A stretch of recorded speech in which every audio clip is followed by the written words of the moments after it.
Hi, my name is Claire Stevenson and welcome to my Ayurvedic kitchen. And right now I'm going to be making a sprouted mung dhal salad.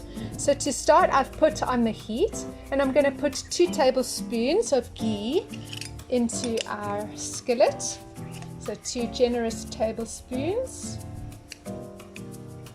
Now the ghee I have already made and the recipe is in my Ayurvedic cookbook, Living Ayurveda. So we're going to encourage that to melt.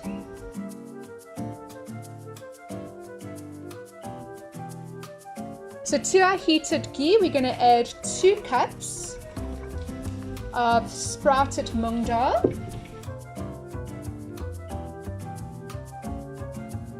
Add a teaspoon of salt. Half a teaspoon of turmeric. And 1/8 of a cup of water, and we're going to stir that all around, just turning up the heat.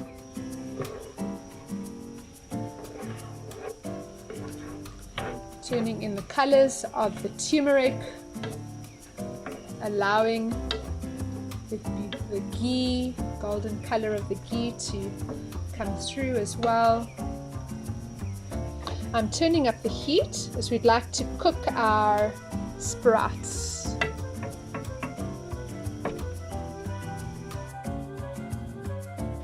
So we're going to cover our pan and allow it to cook for 20 minutes. And whilst that's happening, let me share with you why we're using ghee. Ghee is clarified butter. Again, the recipe is available in my Ayurvedic cookbook, Living Ayurveda. Ghee is, as I mentioned, clarified butter.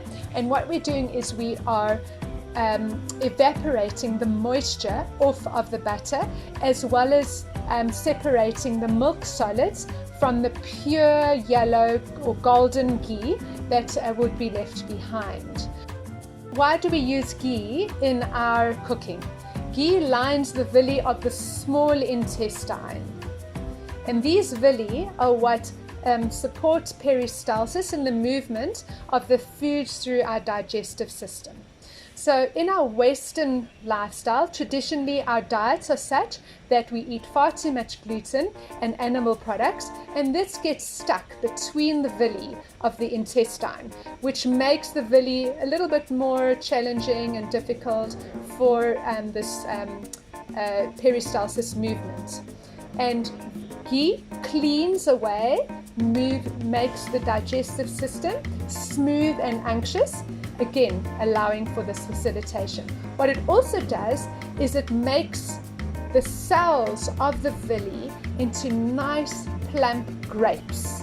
These grape-like cells then allow for easy absorption of the nutrition that we eat, as opposed to the raisins for cells that we may have because of our Western diets, where we're not taking in too much water, where we've got far too much gluten and animal products in our diets.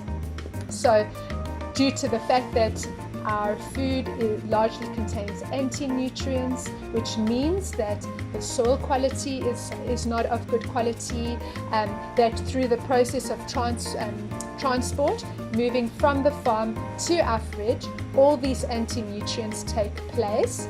And then, of course, we have it sitting in the fridge, and that is furthermore taking out the nutrition from the food that we are ready to prepare.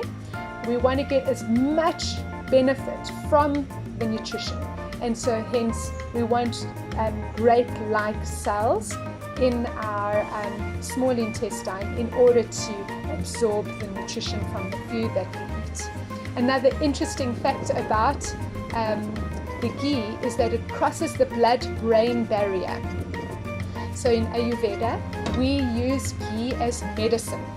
It complements our medicine suggestions when prescribed to our patients, because it's going to assist in the delivery of the active ingredients into the blood, brain and body systems in order to facilitate healing.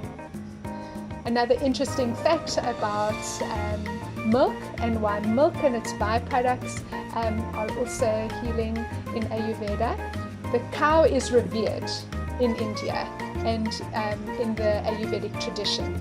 So we don't eat meat because the milk that is given to us and its byproducts then provide for healing. So we would take the milk and churn it into butter. Butter, we would process it into ghee. Ghee then becomes our mechanism for cooking and layering our spices, as well as I mentioned the treatment of disease and delivery system for medicines. And then of course we've got yogurt or curd, and this is also processed from milk. And once again, these things should be, or these food items should be taken traditionally as medicine and in the quantity in which we would take medicine, right? So, for example, a Western medicine, let's say Panado, we wouldn't be taking it morning, noon, and night, or with every single cup of tea, right? The same principle applies when we're drinking our tea or our coffees. Ideally, we shouldn't be having milk, and rather milk alternatives, and then reserving milk for its medicinal quality. Just going to give it a taste.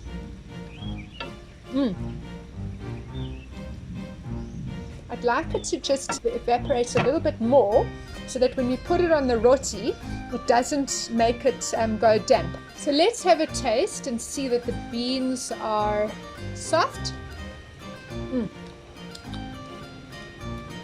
Fantastic. We're going to add 2 teaspoons of coriander powder and stir that through thoroughly. Wow, that smells amazing. A wonderful combination of the ghee, of the coriander. Fantastic. And of course the beautiful golden color of the turmeric and our ghee. And we'll allow that to simmer through for another 10 more minutes. Our sprouted mung dal looks ready, and I've switched off the heat. And next I'm going to put in 2 teaspoons of honey. The reason we put off the heat is we don't want to create armor or toxins on the honey. Honey is also medicine in Ayurveda, and if we are taking it whilst heated, it in fact becomes toxic.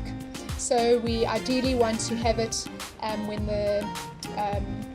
in our teas and in our food when it is a bit cooler. And then I'm going to stir the honey through.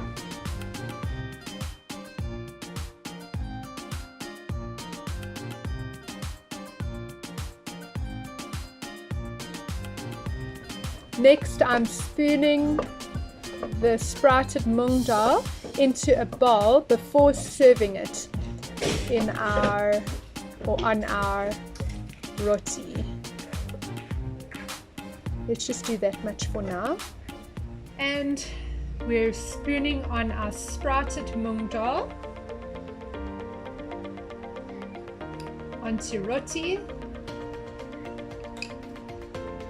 You can either have this on its own as a simple cooked mung dal salad, or served on a roti, as I'm doing now. The roti recipe is in my Ayurvedic cookbook, Living Ayurveda. And let's garnish with some microgreens. Microgreens are rich in life force energy, as they require all that life force in order to come through the earth, through the soil, and into the sunlight.